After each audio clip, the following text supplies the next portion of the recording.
میرا دکھ یہ ہے، آپ کا دکھ یہ ہے کہ ہم نے اس امت کو زوال میں دیکھا، ہم نے کشمیر میں ذبح ہوتی مائیں بہنیں اور بیٹے دیکھے، روہنگیا کے اندر مسلمانوں کی نسل کشی ہوتے دیکھی، ہم نے فلسطین کے اندر لہو بہتا ہوا دیکھا، درد ہی درد پھیل گیا۔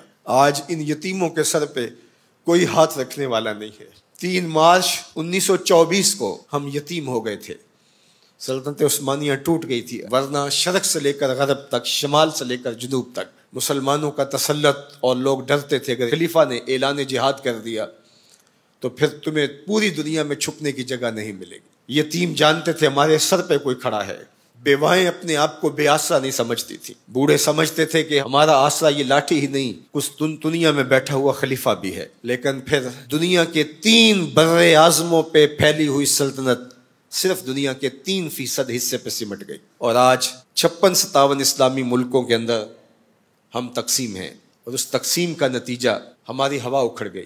خلافت کی مرکزیت ہمارے پاس موجود نہ رہی۔ خلافت سے تصور لے کے یورپ نے اپنی صف بندی کی، اور یہ کتنے ملک جڑ کر کے ایک یونین بناتے ہیں اور ہماری وحدت کے ٹکڑے ٹکڑے کر دیتے ہیں۔ دیکھ مسجد میں شکست رشتہ تسبیح شیخ، اور بت کدے میں برہمن کی پختہ زناری بھی دیکھ، کافروں کی مسلم آئینی کا بھی نظارہ کر، اور مسلموں کی مسلم آزاری بھی دیکھ، چاک کر دی ترک نادان خلافت کی کعبہ، سادگی مسلم کی دیکھ، اوروں کی عیاری بھی دیکھ۔ آج وہ ہدف حاصل کر چکے ہیں۔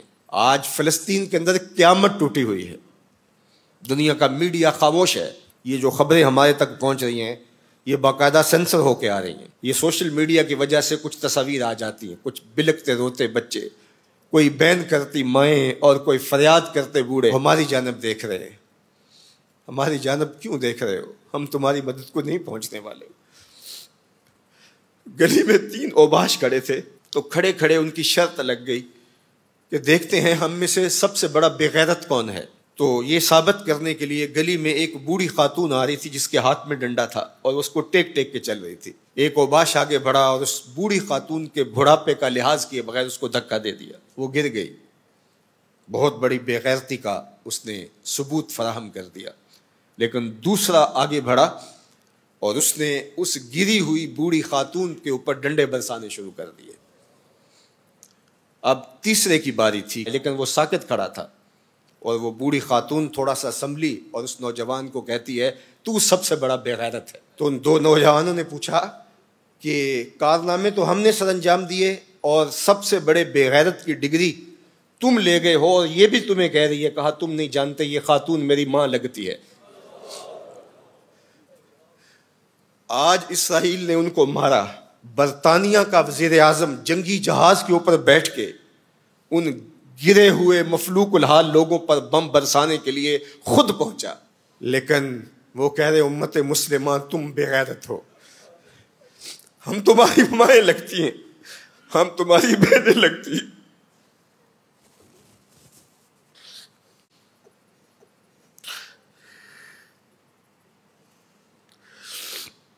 ہم تمہاری بیٹیاں لگتی ہیں۔ ایک یہودی ایک پردہ دار خاتون کے اوپر شراب پھینکتا ہے اور باقی آوازیں کستے ہیں، لیکن وہ دیکھ رہی ہے ایڑیاں اٹھا اٹھا کے امت مسلمہ کی طرف۔ تمہاری مدد کو میری بہنوں کوئی پہنچنے والا نہیں ہے۔ یہ 56-57 اسلامی ملکوں کی فوجیں کرتب دکھانے کے لیے ہیں۔ ہمارے میزائل سسٹم، ہمارے اسلحہ جات، ہمارے ٹینک، ہماری توپیں، ہمارا ایٹم بم تمہارے کام نہیں آئے گا، تمہیں مرنا پڑے گا، سسک سسک کے مرنا پڑے گا۔ یہ امت تمہاری مدد نہیں پہنچے گی، 40 ملکوں کی مشترکہ فوج بھی تمہاری مدد کو نہیں پہنچے گی، حرم سے بھی کوئی آواز نہیں اٹھے گی، نہ عجم سے کوئی آواز اٹھے گی۔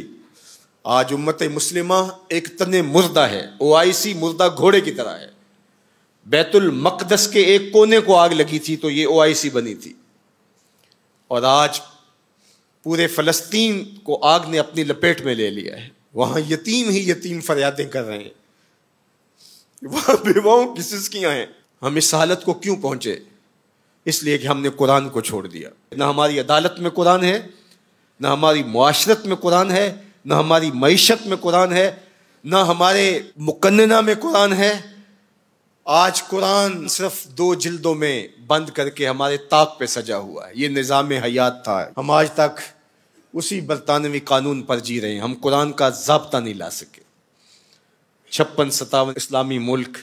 مجھے بتاؤ آج کسی کو کوئی کہیں سے نکال دے تو دوسرا ملک نیشنلٹی دے دیتا ہے, اس کو شہریت دے دیتا ہے. آج اسلام کو ملک بدل کیا گیا. بتاؤ 56-57 اسلامی ملکوں نے کس نے اس کو شہریت دی ہے؟ کہاں جمہوریت, کہیں بادشاہت, کہاں شخصی نظم. 56-57 اسلامی ملکوں میں اسلام گھومتا رہا. میں غریب الدیار ہوں, مجھے شہریت چاہیے, لیکن کسی نے اسلام کو قبول نہیں کیا. در عجم گردیدہ ہم در عرب, مصطفیٰ نایاب ارزاں بو لہب. اقبال کہتے ہیں میں عجم میں بھی گھوما ہوں, میں عرب میں بھی گھوما ہوں, مجھے ابو لہب بھی ملا ہے, مجھے حضور کا نظام کہیں نہیں ملا.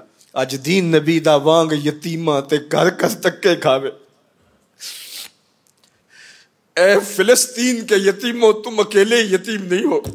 اس وقت اسلام بھی غریب الدیار ہے, اس کا کوئی وطن نہیں ہے. آج اسلام اپنے نظام کے ساتھ کہیں موجود نہیں ہے, اور یہ پستی اور یہ زبوحالی, یہ ذلت, یہ نکبت, یہ رسوائی ہمارا مقدر کیوں نہ ہو. قرآن سے دوری کے نتیجے میں رسوا ہو گئے. ہمارے دردوں کا مداوا قرآن ہی ہے, ہمارے دکھوں کا علاج قرآن ہی ہے. گر تو می خواہی مسلمان زیستن, نیست ممکن جز بقرآن زیستن. اقبال نے کہا اگر تو مسلمان بن کے جینا چاہتا ہے تو قرآن کے بغیر نہیں جی سکتا. اور پھر آگے چل کے کہا فاش می گوئم آن کے در دل مزمرست, این کتاب نیست چیزیں دیگرست. کہا جو میرے سینے میں پوشیدہ ہے میں کھل کے نہ کہہ دوں, یہ کتاب نہیں کوئی اور ہی شے ہے. یہ زندگی بانٹ دیتی ہے, یہ اٹھا دیتی ہے گری ہوئی قوموں کو.